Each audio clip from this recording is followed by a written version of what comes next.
বন্ধুরা, হাতে মাত্র 10 মিনিট সময় থাকলে 1 কাপ আটা ও ডিমের তৈরি এই নরম তুলতুলে রেসিপিটা ঝটপট বানিয়ে ফেলুন। রেসিপিটি বানানোর জন্য আমি এখানে একটা পাত্রের মধ্যে 1 কাপ আটা ও হাফ কাপ ময়দা এবার অল্প অল্প জল দিয়ে একটা মিডিয়াম ঘনত্বের ব্যাটার রেডি করে নেব। শুধুমাত্র লবণ দিয়ে ব্যাটারটা গুলে নিয়েছি। এরপর কড়াইতে তেল গরম করে জিরে দিয়ে দিলাম। পেঁয়াজটাকে হালকা ভেজে নিয়ে কাঁচা লঙ্কা, হলুদের গুঁড়ো, গরম মশলার গুঁড়ো আর লঙ্কার গুঁড়ো দিয়ে বেশ ভেজে নিলাম।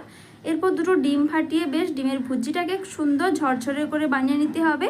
পরিমাণ মতো লবণ দিয়ে দিলাম। এবারে একটা পাত্রের মধ্যে ডিমের ভুজিটা তুলে নিয়ে তেল ব্রাশ করে 1 হাতা করে ব্যাটার দিয়ে কড়াইয়ের চারিদিকে ছড়িয়ে নিলাম। এক সাইড হয়ে গেলে এবার উল্টে নিয়ে ডিমের পুরটাও এক সাইডে দিয়ে, যাতে এটা ভাঁজ করার সময় খুলে না যায় তার জন্য আটার ব্যাটার সামান্য পরিমাণে সাইডে লাগিয়ে দিলাম। এরপর উল্টে পাল্টে ভেজে তুলে নিলাম। একই পদ্ধতিতে আমি সমস্ত ডিমের পরোটাগুলো রেডি করে নেব। এই রেসিপিটা ঝটপট রেডি হয়ে যায়।